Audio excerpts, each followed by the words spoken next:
আগামী নির্বাচনে 18 কোটি মানুষের বিজয়ী হবে, 11 দলীয় জোটের বিজয়, এমন আশাবাদ ব্যক্ত করেছেন জামায়াত ইসলামীর আমির ডক্টর শফিকুর রহমান।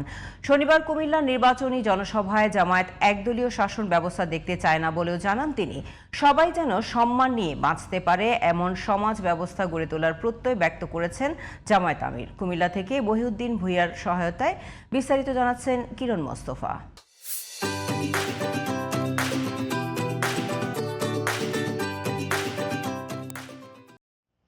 আমাদের দায়িত্ব তখন পালন করা।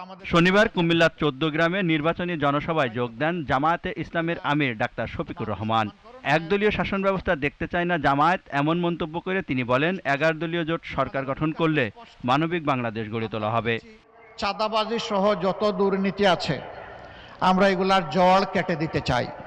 এই যুবকদেরকে তাদেরকে কাজের উপযোগী করে বল হিসাবে গড়ে তোলার গল্প না শুনি আমরা কেন বেকার ভাতার গল্প শুনি? এই যুবকরা তো আমাদের কাছে মিছিল করে এসে দাবি করছে না যে আমাদেরকে বেকার ভাতা দিতে হবে। এই যুবকদের হাতকে, যুবতীদের হাতকে ইনশাআল্লাহ আমরা দেশ গড়ার মজবুত কারিগরের হাতে পরিণত করব ইনশাআল্লাহ। কর্মসংস্থান বাড়ানোর অঙ্গীকারের পাশাপাশি সবার জন্য নিরাপদ সমাজ ব্যবস্থা গড়ে তোলার প্রত্যয় ব্যক্ত করেন ডাক্তার শফিকুর রহমান। বাংলাদেশ কি আমাকে দেখে জেনে নাও, চিনে নাও। জামায়াত নয়, 18 কোটি মানুষের বিজয় দেখতে চান বলেও জানান তিনি। 18 কোটি মানুষের বিজয়ী হবে আমাদের 11 দলের সবার বিজয়। 14 গ্রামে এই প্রতীকটি দাঁড়িপাল্লা। 300 আসনে বিভিন্ন জায়গায় বিভিন্ন প্রতীক থাকবে। এই প্রতীকের পক্ষেই জনগণকে সাথে নিয়ে 11 দল লড়ে যাবে ইনশাআল্লাহ।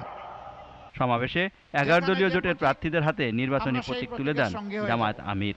এ সময় জামায়াতের নায়েবে আমির ডাক্তার আবু তাহের, বাংলাদেশ খেলাফত মজলিসের আমির মামুনুল হক সহ জোটের নেতারা উপস্থিত ছিলেন। সত্যের বিজয় হবে ইনশাআল্লাহ। কিরণ মোস্তফা, জিটিভি নিউজ।